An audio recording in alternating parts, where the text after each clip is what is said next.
पृथ्वीय त्वरण में परिवर्तन। लास्ट लेक्चर में आपको बताया गया था पृथ्वीय त्वरण यानी स्मॉल जी, और स्मॉल जी का मान भिन्न भिन्न स्थानों पर कैसा होता है, भिन्न भिन्न होता है, अलग अलग होता है। इसके जो मान हैं इन मानों से ऑब्जेक्ट भी आपके बने। जैसे पृथ्वी की सतह से यदि ऊंचाई पर जाते हैं तो स्मॉल जी के मान में कमी होती है। पृथ्वी की सतह से यदि गहराई पर भी जाते हैं तो भी स्मॉल जी के मान में कमी होती है। और यदि ज़्यादा गहराई पर चले गए, पृथ्वी के केंद्र में पहुंच गए तो स्मॉल जी का मान क्या होता है, 100। और यदि ध्रुवों पर चले गए तो स्मॉल जी का मान कैसा होता है, अधिकतम होता है। तो हम देख रहे हैं पृथ्वी त्वरण में परिवर्तन यानी स्मॉल जी के मान में परिवर्तन। तो आज हम चलते हैं पृथ्वी की सतह से ऊंचाई पर। पृथ्वी की सतह से ऊंचाई पर जाने में स्मॉल जी के मान में परिवर्तन। इसमें हमें ये बताना है कि यदि हम पृथ्वी की सतह से कहाँ पर जा रहे हैं, ऊंचाई पर जा रहे हैं, तो स्मॉल जी का मान किस प्रकार से परिवर्तित होता है। तो सीधा सीधा सा है कि स्मॉल जी के मान में क्या होती है, कमी, और उसी कमी को हमें यहाँ पर निकालना है। तो सबसे पहले डायग्राम बना लेते हैं। ये हो गई हमारी पृथ्वी। पृथ्वी का द्रव्यमान कितना है, कैपिटल M, और ये हो जाएगा पृथ्वी का केंद्र O, ये हो जाएगी पृथ्वी की त्रिज्या कैपिटल R। और पृथ्वी की सतह से हम चलते हैं स्मॉल h ऊंचाई पर। ये पृथ्वी की सतह से ऊंचाई कितनी हो गई, स्मॉल h। स्मॉल h ऊंचाई पर यहाँ पर एक बिंदु P जिस पर क्या रखा हुआ है, स्मॉल m द्रव्यमान का एक कण।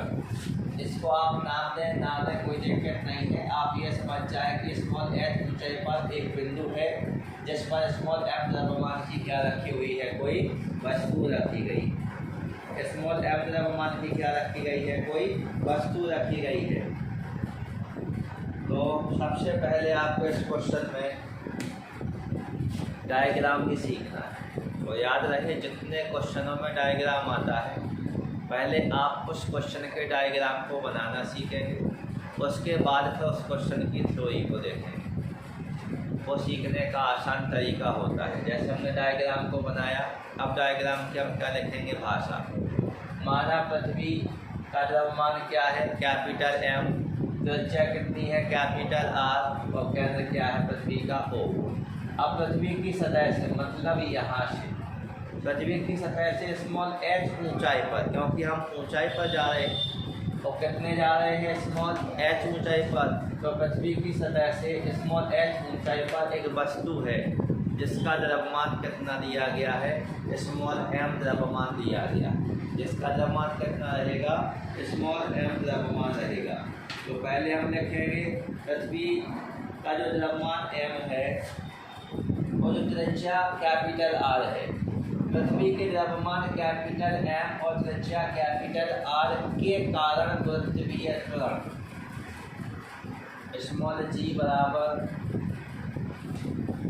Gm/r²। समीकरण नंबर 1।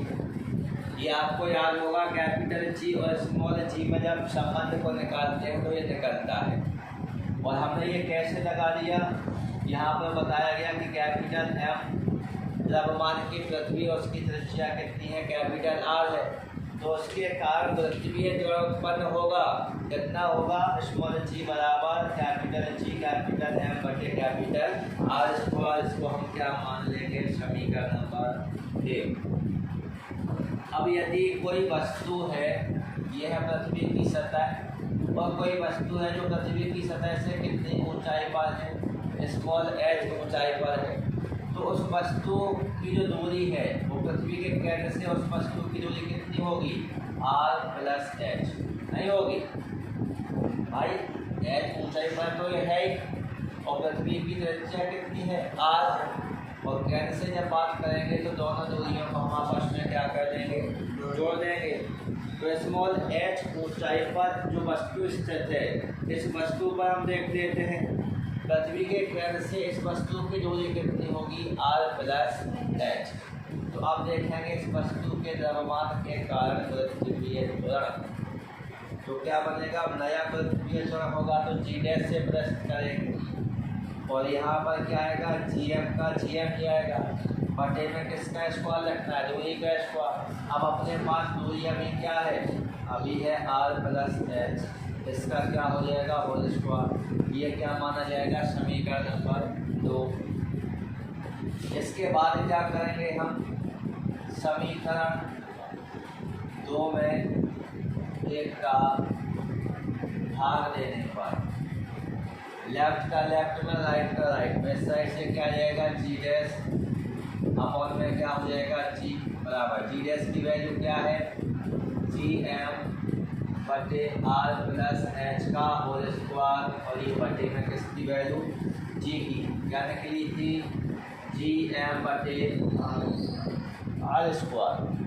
ये जी एम से जी एम कैसा हो जाएगा कैंसिल, आर स्क्वायर कहाँ पर पहुँच जाएगा ऊपर, तो वैल्यू क्या बनेगी जी डैश अपॉन जी बराबर आर स्क्वायर बटे आर प्लस एच का होल स्क्वायर, ये बन जाएगी वैल्यू।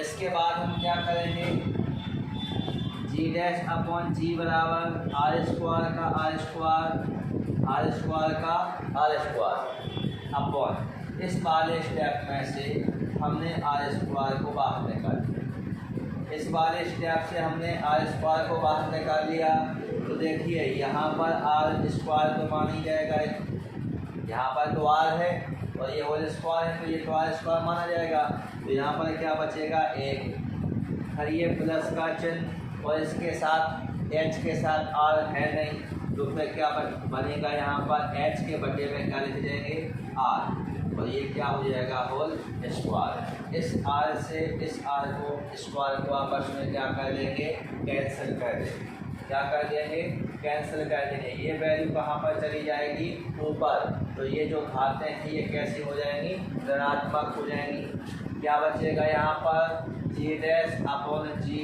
बराबर, ये चले गए ऊपर तो 1 प्लस एच बटे आर की पावर -2, घातें कैसी हो जाएंगी ऋणात्मक हो जाएंगी। यहाँ पर हम लगाएंगे एक प्रमेय, में है ये द्विपद प्रमेय, कौन सी प्रमेय द्विपद प्रमेय, द्विपद प्रमेय में क्या होता है, ये जो -2 है इसका यहाँ पर क्या हो जाएगा गुणा हो जाएगा, तो क्या बनेगा जी डैश अपॉन जी बराबर, ध्यान से देखें 1 प्लस माइनस माइनस, तो इस एच की जगह अब क्या हो गया 2h और बटे में क्या है r। बात समझ गए कि नहीं समझे, ये आपका संबंध निकल आएगा, या फिर हम जी डैश की वैल्यू को भी फाइंड आउट कर सकते हैं, जी डैश बराबर इस जी का इस साइड क्या कर देंगे पक्षांतर, तो जी कोष्टक में क्या बचेगा 1 - 2h बटे r। ये हो गया नया गुरुत्वीय त्वरण, ये क्या था पुराना गुरुत्वीय त्वरण, ये क्या है नया गुरुत्वीय त्वरण, कैसी वैल्यू आई है ऋणात्मक आई है, ऋणात्मक आई हमारे स्मॉल जी के मान में क्या देखने के लिए मिली कमी देखने के लिए, क्या देखने के लिए मिली कमी, तो हम यहाँ पर क्या लिख सकते हैं अतः पृथ्वी की सतह से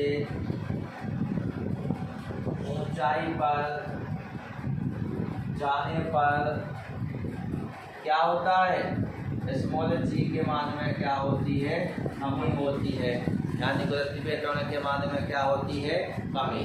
बात समझ गए, तो ये क्वेश्चन था हमारा गुरुत्वीय त्वरण में परिवर्तन से संबंधित, जिसमें हमने क्या देखा, यदि हम पृथ्वी की सतह से कहाँ जाते हैं ऊंचाई पर जाते हैं या ऊपर जाते हैं, तो गुरुत्वीय त्वरण जो होगा स्मॉल जी की जो वैल्यू होगी उसमें हमें कमी देखने के लिए मिलेगी, क्या देखने के लिए मिलेगी कमी देखने के लिए मिलेगी। तो अभी हम कहाँ जा रहे थे,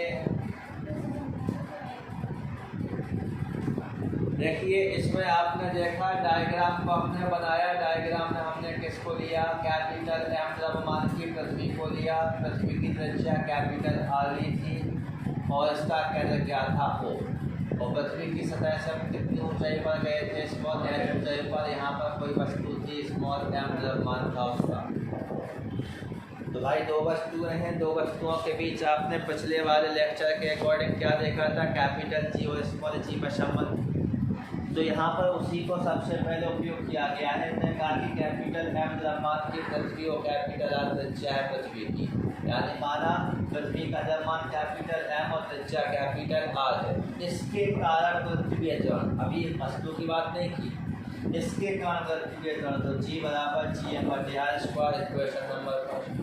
तो हमने देखा कि जो हमारी पृथ्वी है, पृथ्वी की सतह से ऊंचाई पर स्मॉल एच ऊंचाई पर क्या है, एक स्मॉल एम द्रव्यमान की वस्तु है, जिसकी केंद्र से दूरी, पृथ्वी के केंद्र से दूरी कितनी हो जाएगी, इस एच में किसको जोड़ देंगे, इस आर को भी जोड़ देंगे, तो क्या बनेगी आर प्लस एच। दूरी कितनी हो गई आर प्लस एच।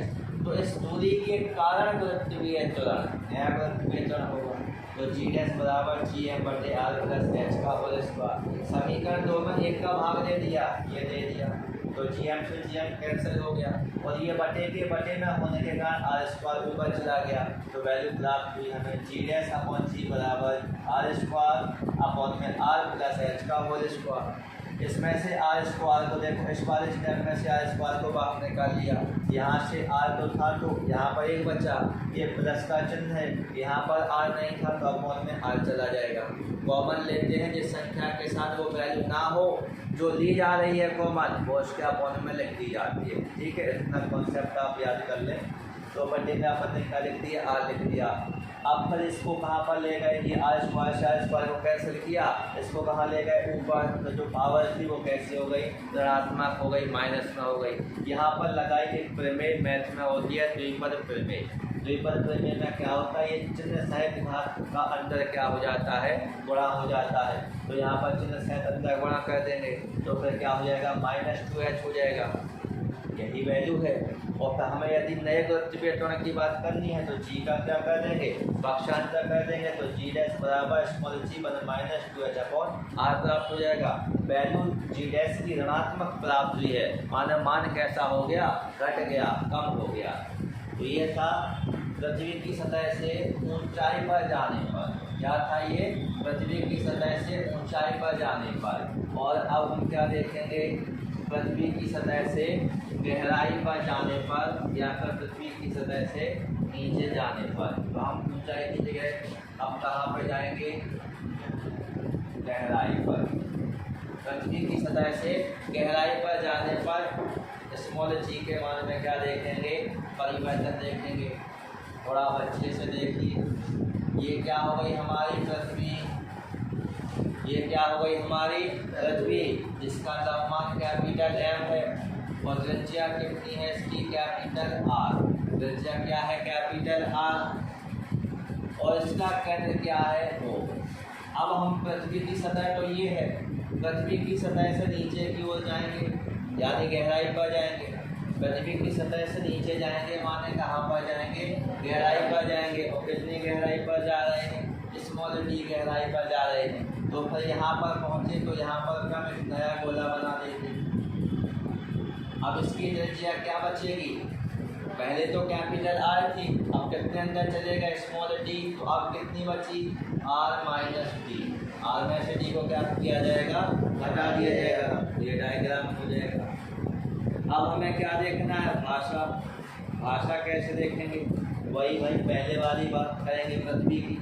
माना पृथ्वी का द्रव्यमान कैपिटल एम तथा त्रिज्या क्या है, कैपिटल आर है। इसके कारण पृथ्वी का गुरुत्वीय त्वरण क्या बनेगा, जी बराबर जी एम बटे आर स्क्वायर, यही बनेगा। इसको क्या मान लेंगे, इक्वेशन नंबर 1। अब लगाएंगे यहाँ पर फॉर्मूला क्या, द्रव्यमान वाला। द्रव्यमान बराबर क्या होता है, आयतन गुणे घनत्व, नहीं होता है, आयतन गुणे घनत्व। अरे घनत्व बराबर क्या होता है, द्रव्यमान बटे आयतन, उसी से तो बनाया गया है। कैपिटल एम की वैल्यू, अभी हम केवल पृथ्वी की बात कर रहे हैं, तो पृथ्वी का द्रव्यमान कैपिटल एम, पृथ्वी का आप क्या लिखेंगे आयतन, और पृथ्वी क्या है गोल है, और पृथ्वी गोल है माने गोले का आयतन, तो क्या लिखेंगे 4/3 पाई आर क्यू, ये पृथ्वी का आयतन हो गया। और इनको में क्या लिखना है घनत्व तो हम क्या मान रहे हैं कैपिटल डी। अब क्या करेंगे कैपिटल एम का मान समीकरण 1 में रखने पर रख देंगे। समीकरण 1 में कैपिटल एम की वैल्यू रखते हैं तो क्या है जी बराबर कैपिटल जी एम की वैल्यू क्या निकली 4/3 pi are Q capital D, और बटे में क्या आ जाएगा आर स्क्वायर से आर स्क्वायर कट जाएगा, ऊपर क्या बचेगा केवल आर बचेगा, तो जी बराबर क्या है जी 4/3 पाई आर डी। इसको व्यवस्थित करके लिख देंगे, ऐसे ही लिख देंगे, कोई दिक्कत नहीं है। समीकरण नंबर 2 बात समझ में आ गई कि नहीं आई है। अब हम कहाँ पर चले पृथ्वी की सतह से गहराई पर, कितनी गहराई पर चले स्मॉल डी गहराई पर चले। स्मॉल डी गहराई पर चले तो नया पृथ्वी अवतरण होगा, तो यहाँ पर हम क्या लिखेंगे स्मॉल डी गहराई पर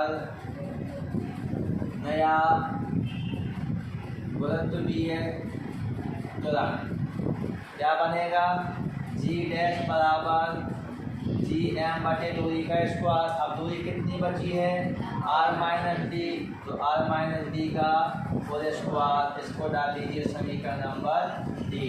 बात समझ गए। अब फिर से क्या लगाएंगे, अब नए पृथ्वी अवतरण के कारण पृथ्वी का क्या निकालेंगे द्रव्यमान, तो यहाँ पर फिर से हम किसका फॉर्मूला लगाएंगे द्रव्यमान निकालने के लिए, द्रव्यमान बराबर आयतन गुणे क्या हो जाएगा घनत्व हो जाएगा। नया द्रव्यमान है तो क्या होगा देखो यहाँ पर m जो लिखा हुआ है इस m की जगह हम m डैश बना देते, नया द्रव्यमान आएगा ना तो उसके अंदर चलेगा पृथ्वी के, तो यहाँ पर हमें m डैश देखने के लिए मिलेगा, नया पृथ्वी का द्रव्यमान बनेगा।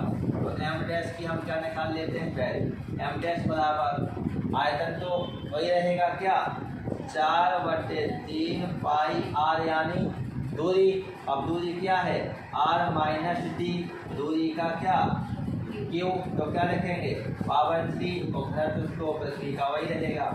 अब यहाँ पर हम क्या लिखेंगे एम डैश का मान कहाँ पर रखने पर समीकरण 3 में रखने पर, तो देखिए समीकरण 3 तो ये है, समीकरण 3 में किसकी वैल्यू रख देंगे एम डैश की, तो जी डैश बराबर कैपिटल जी, एम डैश की वैल्यू क्या निकली 4/3 पाई कोष्टक में आर माइनस 3 का पावर 3 और कैपिटल डी अपॉन में क्या है आर माइनस डी का होल स्क्वायर, स्क्वायर से स्क्वायर कट जाएगा, ऊपर केवल एक आर माइनस डी शेष रह जाएगा, तो क्या लिखेंगे जी डैश बराबर जी 4/3 पाई आर माइनस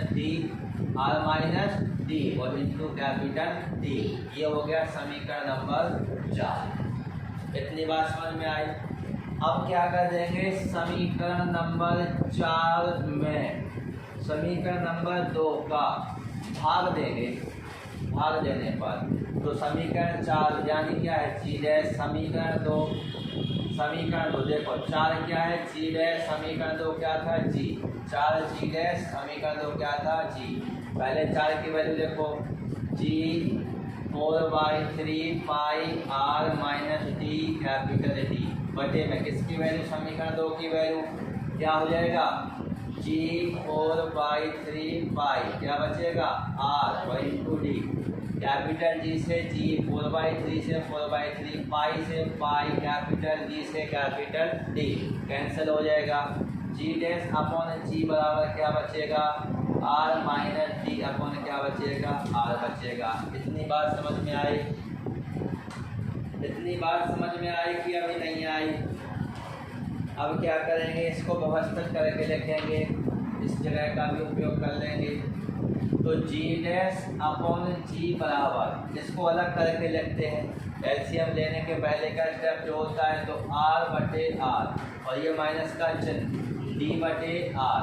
ये r से r कैसा हो गया, कैंसिल हो गया, ये r बना था यहाँ पर, ये r से r कैंसिल हो गया तो क्या बचा, g' बराबर 1 - d/r। यही हो गया भैया उत्तर। या करके किसकी वैल्यू निकाल लेंगे, g' की, g का क्या कर देंगे पक्षांतर, क्या बचेगा 1 - d/r। देख लो फिर से वैल्यू हमें कैसी प्राप्त हुई, ऋणात्मक प्राप्त हुई। और ऋणात्मक प्राप्ति माने स्मॉल जी के मान में क्या हुई, कमी हुई। स्मॉल जी के मान में क्या हुई, कमी हुई। अब इस कमी को कमी नहीं रहने देते हैं, इसको भी शून्य कह देते हैं। तो इसी में हम हेडिंग बना देंगे क्या, पृथ्वी के केंद्र पर। किसके केंद्र पर, पृथ्वी के केंद्र पर। पृथ्वी के केंद्र पर आप दिमाग का उपयोग करें, जब पृथ्वी के केंद्र पर जाएंगे, पृथ्वी के केंद्र पर जाएंगे तो त्रिज्या की वैल्यू कितनी हो जाएगी, d दूरी चलेंगे, नहीं चलेंगे भाई। जो त्रिज्या जो दूरी रहेगी वो कितनी हो जाएगी फिर, जैसे ये है अभी d दूरी चले, ठीक है। अब यदि हम कहाँ पे पहुँचे, पृथ्वी के केंद्र पर पहुँचे, तो हम जितनी त्रिज्या थी कैपिटल R उतनी ही दूरी नहीं चलनी पड़ेगी। तो फिर क्या रखेंगे, स्मॉल d बराबर कैपिटल R रखेंगे भाई, उतनी ही दूरी तो चलेंगे जितनी पृथ्वी की त्रिज्या है। अब इस वैल्यू को यहाँ रख दो तो क्या प्राप्त होगा, g' बराबर g 1 - d की जगह क्या रख दो r, और बटे में भी क्या रख दो r। ये r से r कट गया कितनी बार, एक बार। g' बराबर g 1 - 1, एक में से एक गया, क्या बचा 0, और 0 का गुणा किसके साथ कर देंगे, g के साथ, वो भी क्या हो जाएगा 0। तो नया पृथ्वीकरण भी क्या होगा 0, यानी पृथ्वी के केंद्र पर स्मॉल g का मान शून्य होता है।